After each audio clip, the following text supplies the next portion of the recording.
Welcome. I'm Dr. Sherry Colby, and today we're going to talk about applying personal narratives in actual classrooms. In teaching the historical narrative, one of the advantages that narrative brings is it provides the inherent structure to reason and to organize and to formulate ideas. Now, we talked in the previous lecture about some of the pitfalls of narrative. I'm going to talk about some of the strengths. And one of the things is it enables us to provide a sequence of events, to use characters or historical actors, to show change over time, to the natural inherent structure of plot, character, which could be the historical actor, the sequencing of events, as well as the context, the setting, the place, the interaction, the conflict, all those characteristics that are a part of fictional narratives in historical narratives can become the structuring mechanisms to understanding the past. We also understand that children or young people inherently bring narratives with them. The ability to think narratively is something that happens very early in life. The work of Jerome Bruner supports this, in which he argues that perhaps even language formation is driven by the desire to narrate.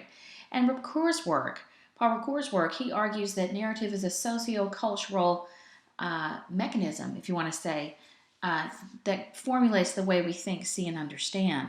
So if we use narrative strengths, both its structure and the fact that the ability to think narratively is inherently, at least according to Bruner and Ricoeur, a part of us, then we can begin to move forward. The use of graphic organizers is extremely powerful in helping students organize and structure ideas. This will really help them with their learning. So for example, we have here a V diagram in which the students are asking a question in the center, and on the left side they're really listing and they're putting down the historical context, what they already know about perhaps there may be individuals, the time and place, the political influences, economic, social influences, and then on the right they're able to delve into their actual primary sources and actually write some of their perceptions there. So I oftentimes use journals or logs for students, but I like to keep this V diagram at the front. So it's a one-stop shop, if you want to say, one place where the students continue to record their ideas. And this is an evolving document. What's interesting here, in order to move students from this type of sophisticated inquiry into the creation of historical narratives, we have to restructure the ideas back into narrative format. So ultimately, we need to get students to create some kind of storyboard, and all of this, by the way, depending upon the level of the students, can involve pictorial representations. This can be done by hand, on paper, it can be done on computer. There's so many different creative ways that this can be accomplished. Here, you'll see an example of a storyboard from the Texas Revolution. Now, it's just a general storyboard that just simply shows the basic events of the Texas Revolution, which they already knew. And I didn't just have them do one plot line, but I'm having them do multiple plot lines so they can see that different events are actually happening simultaneously. This sort of thing could even be done with individuals or certain biographical perspectives where each individual has a plot line. Each historical actor or group of actors experience different aspects of the historical narrative. Now, what's interesting here is with this is a generic overarching framing storyboard. But for example, the fall of the Alamo or the Runaway Scrape, which were events that happened in the liberation of Texas from Mexico, those also would have additional graphic organizers or diagrams that the students would be working on, through which they could then put their perceptions back into this storyboard. So let me show you an example of what I mean. Here is one primary source, and this is not actually from the Texas Revolution. This is from a different study that I did with 7th graders and World War II and Texas soldiers who participated in World War II. And this is actually a postcard from one of the Texas soldiers of the Lost Battalion. What I'm wanting to emphasize here, though, is I put the document on a piece of butcher paper, and the students then are interacting and they're sharing their perspectives and their understandings about the document on this particular paper. What's important is to be able to move them from these localized, first we want in-depth localized perspectives, and then we want to move those ideas back into the storyboard, which is not represented here. You just see the storyboard with different plot lines. But the next step would be for them actually to create storyboards where they're actually moving their ideas that they've gained from the individual documents into the big picture. Here I have another example of student work, and this deals with a group of young 7th grade girls who are focused on a very particular aspect, the runaway scrape. And you can see how they have different primary sources in the actual position on the actual butcher paper, and they're interacting with those primary sources in a storyboard format. So we're moving between the individual documents to situating those documents within the big picture, or within the story. And keep in mind, stories could be an individual historical actor's story, it could be a group of people's story. The Mexican soldiers may have a different story than the Texas soldiers. So the complexity here comes in being able to craft storyboards with multiple plot lines, perhaps even historical actors with multiple plot lines, being able to move from primary source to narrative and back to primary source. This is where the complexity comes into play with the integration of historical narratives into historical inquiry. Graphic organizers can also be used for historical figures. This is an example of a graphic organizer on the life of Sam Houston that was done by a student, in which the student's pictorially representing symbolically what he thinks Sam Houston's life is, what the meaning of his life was. He's doing some characterization analysis, as well as talking about different events in Sam Houston's life. This student also read samples from Sam Houston's autobiography, as well as other primary sources. Now, this student did a great job in doing some character analysis and integrating actual facts. But in this particular example, the student needed to integrate more of the primary sources and more of an interpretive lens into what he did into the graphic organizer. I published a piece on curriculum and historical empathy that was published in Curriculum and Teaching Dialogue.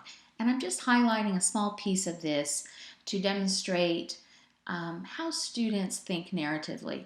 Now, the focus of this article was not on historical narratives, but the ideas are still embedded throughout this piece.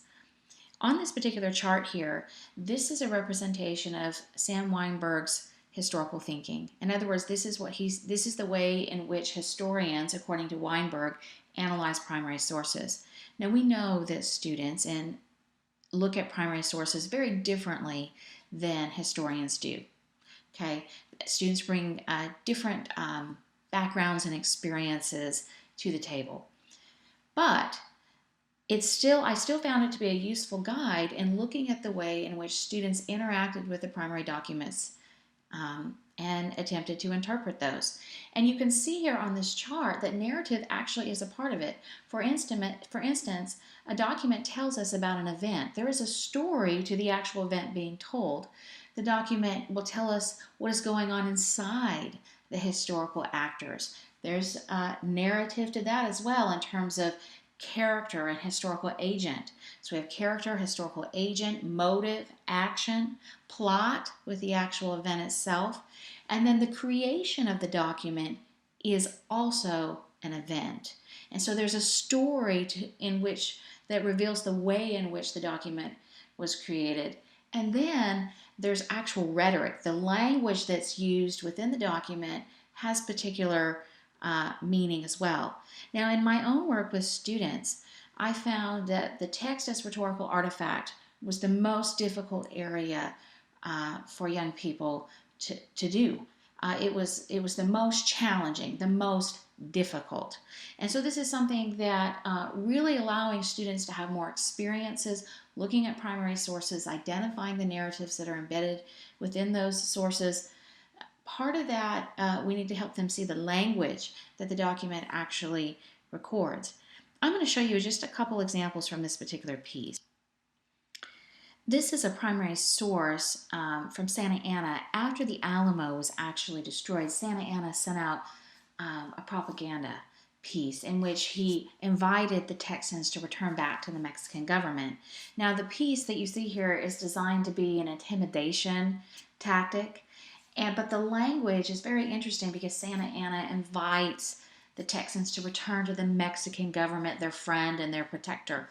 And I had two students. One student named Tim read this source and was very confused because Santa Anna was a harsh dictator. He was known to be very cruel, but the primary source clearly uses words such as the Mexican government is your friend, refers to the benevolence of the Mexican government, and that the return back to Mexico will be safe. And he struggles to understand that Santa Anna is actually using propaganda. The second student, John, was able to read this and clearly understood that Santa Anna was using propaganda, knew this was a manipulation tactic. And the difference between these two boys is really one was able to do it and one was not. They both had read numerous documents from Santa Anna. They both had completed similar graphic organizers like I had shown you with different character depictions of Santa Anna. They had done biographical plot lines of his life. And really, when it came down to it, I'm not really sure I can say really what created, what made it easier for John to interpret versus Tim, except for I just think that John was a little more street smart in the sense that he had just a better understanding of Santa Anna's character, and second, he was less trusting of written words on a page. In closing, I'd just like to share a few thoughts about teaching students to engage in historical narrative writing. First of all, I'm not intending to cover every aspect of what it means to work with students in terms of teaching them historical narratives, nor have I provided the breadth of the student work that I've collected over the years. I just wanted to share with you a few samples. My recommendation is to start where the students are, ascertain where they are, and provide them small chunks of ideas to work with, small areas in which they can concentrate and then think, interpret, interact, and then write. Also, I highly recommend the use of visuals, graphic organizers, ways of interacting with the primary sources beyond just simply reading them and writing about them. We want students to be more engaged visually and using organizational materials and graphs and plot lines and character sketches that help students understand historical narratives both contextually and to integrate the primary sources into those graphic organizers. And finally, I found a lot of benefit by having students work with each other, share their ideas, and then serve as models to help other students who might be struggling along the way. So again, I just encourage you with wherever you are or whatever it is you're doing to integrate small pieces of what you've gained here into your classroom as appropriate for the students that you're working with.